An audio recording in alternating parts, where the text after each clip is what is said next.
I've been helping consultants grow their business for over 30 years now, and I can honestly say that in that time, every single one of those consultants was leaving money on the table. So in today's episode, I want to show you 5 simple ways to add at least $2,500 to every single invoice you do so that you can create more income and more profits in your consulting business. Hi, my name is Russell Pearson and welcome to Your Consulting Business Podcast. This is episode 130. On today's show, I want to put more money in your bank account because most consultants I work with will actually take a scope of work and they will respond with a proposal. Yet there are so many additional options that they can add to that proposal by simply having a conversation with the client. The majority of consultants that I actually speak to don't even consider putting these things in place. In fact, a lot of them are giving these 5 elements away for free. Now, I've worked in 276 different industries, and we counted those last year. And in each of those industries, I've found that I can usually add each of these elements for at least $2,500 to every engagement. That means you can add 1 of these things to every invoice, or maybe you can add 5 of these things to every invoice. And if you haven't already, make sure to go to russellpearsonprograms.com to download the free resource available there for consulting businesses just like yours. So I've got 5 things to show you today, and I'm going to explain how you can use each. Let's get started. Starting at number 5, it's create a plan. Often when we're talking to a prospect, they've got sort of an idea of where they want to go, but they haven't clearly got a plan to get there. Suggesting putting a plan in place or putting a planning session in place is an easy way not only to make more cash, but also to enable you to actually have control of the direction of the project. Now, sometimes you'll even get a scope of work, and it's clear within the scope of work, because your expertise and experience will tell you that they're not going to be able to hit the outcome they want with this current process. And so by offering that planning session at just say $2,500 minimum, then it becomes an easy thing for them to say yes to, because most people don't realize that strategy is easy, that we want to go from here to there, right? Maybe by a certain path. And the majority of business leaders can do strategy, deciding the way they want to actually get from here to there. But the challenge they run into is knowing what are the specific tactics or the specific steps and what are the milestones so they can identify momentum and progress along the way. So the planning session will give them those things, and it will mean that there is a far higher likelihood that they'll be able to achieve their outcome at the end.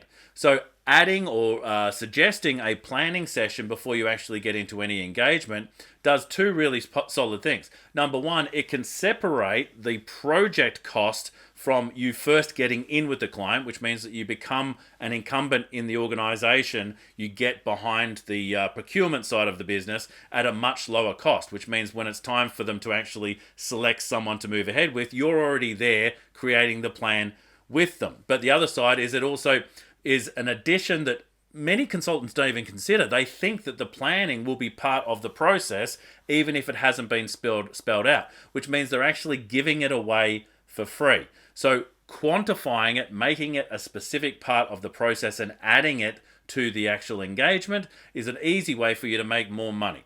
Now, some of these pieces that I'm going to show you, I might say $2,500, but that's a minimum. I've been able to charge that in just about every sector. The majority of the clients I work with are experts. And what's interesting about that is that they already in their head, they know the process, they know the plan, they know the steps that their client is going to have to go through to get from here to there. But the client doesn't have that yet. And so visualizing that with them is a really valuable part of the process that they may not have even considered before. So suggesting a plan is a fantastic way of not only you adding more value to the outcome, but also of you actually getting paid more on every invoice. Counting down to number 4 is documented reporting. Interestingly, a lot of the reporting side of things within a consulting engagement is often given away for free as well. There's maybe not even a requirement for reporting, yet consultants often feel like that is part of the process. And so giving the option of having a documented report or not having a documented report means that you can add money or you can take away work, right? So one of the things I don't like doing is documented reporting. Now, from time to time, someone will really request that from me. And if that's the case, I can tell you what, it's not $2,500, it is at a premium.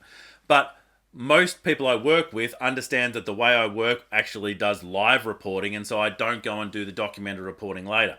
From time to time, I will certainly do a one-pager so that everyone's clear about what are the steps to move forward with, but I'm talking about an expanded documented report, which is something really, especially for those people who are employees, that they can show as evidence of the work done to their higher-ups and their reports. So if not already asking whether someone wants documented reporting, and if you're not asking specifically what sort of documented reporting that they would like, then it means that you're missing out on opportunities to put more cash in your bank or the opportunity to do less work through the engagement. Now, what I like about this one is there's never been a better time to do it. With artificial intelligence and other emerging technologies, we can simply take our insights, put them as inputs into the software, and they can spit out some really powerful looking reports. Those reports can then be used as actually anchors for the work that we're doing. We can refer to them in the future, but they can also use them to actually share with other stakeholders in the engagement. Now, point number 3 is scoping and research. Now, they're not quite the same thing, and interestingly, research is an entire industry or a sector unto itself. But there are so many consultants, especially those generalist consultants, who are doing research for free or not putting research as an option that they could be adding to the engagement. Now, good research, and any researcher will tell you, is really the key to bringing good data into an engagement. It's fascinating to actually see consultants jump into an engagement without good data. Now, even if they've got a really good understanding of what's going on in the industry, if the client doesn't have a good understanding of what's going on in the industry, or they haven't looked broadly at the context of what's going on in the environment recently, suggesting a research activity is going to be a great way of them going, yes, actually, I would like to understand what's going on before I make a decision. So having research is a powerful action to enable a client to make a decision. Then we've got scoping on the other side, which isn't really about scoping out the plan, but what are the assets, what are the resources that we're going to need to enable this project to work? And often that is being left it's either for free for the consultant or it's being left for the client to work out on their own. And most of the time, they don't have the expertise or the experience to put that scope together. So adding scoping as a new element and hand-holding them through the process is a very valuable thing because they've never done this before and you've done it many times. And so showing them the pathway so that they have everything they need to get things done is incredibly valuable as well. So making scoping an additional element to the project will, number one, make it more money in your bank account. And again, $2,500 at a minimum. I want you to go higher when it makes sense. But the client really values it because they haven't done these projects necessarily before, which is why they're engaging someone like yourself. And so for you to walk them through the process, to handhold them as they're making their decisions and really creating the budget of time, of money, of resources in people, so human resources, is a really powerful way of you adding value to the engagement and at the end of the day helping them make sure that they get the project to work. And so whether it be research or whether it be scoping, these are additional elements that you can be adding to a project. And by the way, research, I think you've got to be going higher than the $2,500. But even if it's a simple research, even if it's a search that was done to actually identify what's going on in the space, then that's at a minimum $2,500. But again, back to the research side of things, so many people in a sector won't be doing work less than $10,000, if not $40,000 and higher. But it depends what level of depth you want to get into. Have something rather than nothing is far better. So offering these things becomes an additional thing that the client may not have even considered, and it's a thing that most consultants are giving away for free. Now you might be thinking, the fact that they're giving it away for free, why would I want to charge for that thing in a competitive space? Well, they might be giving it away for free, but the client wasn't expecting it. That wasn't a value add. They didn't know it happened, right? And so there is no expectation that's being created. So even bringing it up, would you like to be doing this thing, creates an expectation of some additional value, creates an additional element to the project so they can see that there is more involved. Part of the problem with expectations is that the client doesn't have an expectation about the steps because they've never done things like this before, which is why they're getting you in there. You have an expectation about the steps, so it's obvious that they should know about them, but they don't have your experience and your expertise. So setting those expectations becomes a really good communication piece to continue to build trust and to make sure that over time they're going to take your advice in the long run. Counting down to step number 2. Stakeholder presentation. This is an interesting one because a lot of people don't even consider that it can happen, which is you're communicating on behalf of your client to their stakeholders because you have a better understanding of actually what is going on in the project and how we're designing it in a way to get the specific outcome. It can be a really valuable option to offer that to people. Now, in the past, I've been asked to do that, and then after being asked, I've offered to do that, where I've been brought in to speak to the board and do a presentation to the board. Now, basically, that's a keynote plus Q&A, so it's an incredibly valuable thing for you to do. And the reality is, the majority of people are scared of public speaking. So if you can do it on their behalf, fantastic. And so, yes, $2,500, but it's a minimum. You can certainly charge more for this sort of work. And in the past, not even in front of just the board, but I've done that in front of an organization as a way of them selling the process to the organization so they can get everyone on the same page. You can do these things at conferences, you can do them at offsites, or you can do them at strategic board meetings. So it's an incredibly valuable thing because number one, they get to show off where the money's been spent and show you off with your expertise. And then the other is that they get to breathe a sigh of relief because they weren't the ones having to present on their own. And certainly the Q&A thing in particular is a really key thing to have you in the room for, whether they're presenting or you're presenting. So you can even do sometimes a joint presentation where you would both present to their stakeholders. But I want to be very clear that this is additional work. This is not a normal thing that most organizations will do, but an incredibly valuable thing when you suggest it as part of the engagement. To give you an example of where I did it another time, I was brought into a not-for-profit, and I just want to say out loud, not-for-profits have money, which is why they're able to continue to run. So you don't have to give them a discount, right? They do value really good work. Now, they asked me to do a presentation, not just in front of the board, but in front of their entire stakeholder community, which meant that there were clients there, and there were the sponsors there, and there was all these other people in the room. And so I gave a presentation very much like a keynote, did a little bit of Q&A, and the reason I was asked to do it is because the CEO wanted me on board, but they wanted the board to be on board and they wanted the other stakeholders to see the value and the momentum they were creating. And so I did multiple things through that one presentation, and that CEO loved it. They got the tick of approval, and they really appreciated me taking that step with their organization because it got everybody on board. Now here's the final one, and I'll show you how I learned this one. Over a decade ago, I used to do a lot of strategic plans. And those strategic plans were basically with a couple of the stakeholders, and then I would go and write reports. Now this is where I learned to stop doing that, because we were asked to tender for an organization which was a big multinational, and the tender price that I had was $25,000. Now, that was going a while back. The prices are more expensive now, but it was $25,000. Now, I had the inside track because I had a champion inside the organization, so I was able to get some extra data. I didn't get the work. Now, at $25,000, I was wondering if it was price. And so I asked, what did the other people present? And I was told that one of them presented $30,000, one of them presented $15,000, and a final one, the one that actually got the work, charged $120,000.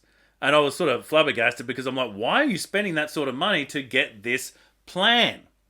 And what they told me is that they weren't actually just paying for the plan, they were paying for the process because they were going to do a series of live workshops to actually create the plan.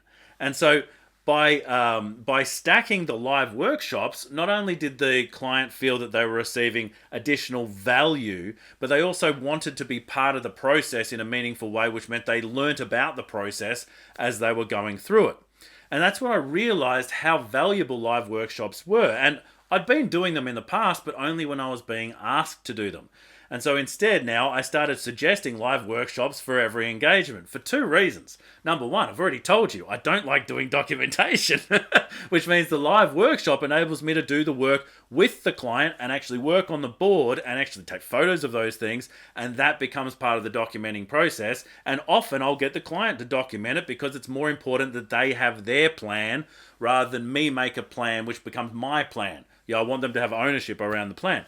So adding live workshops is an incredibly valuable process, and funnily enough, most consultants, because they can be busy, are thinking that it's going to be a waste of time for the client. But in actual fact, most clients will find it valuable because they have a priority about getting this action to happen. So they're allowed, or they're willing to put their time and focus into getting the learnings and getting the insights and getting the outcomes. So for me, it's not even about adding live workshops as an option. It might be an option for you. For me, I start with live workshops. That's basically my way of delivering these days, because I was sick of creating these documented plans and then visiting a client 6 months later and finding out that they actually hadn't done anything with them. And a large learning for me was that it's because they were not part of the collaborative process. They had no real ownership.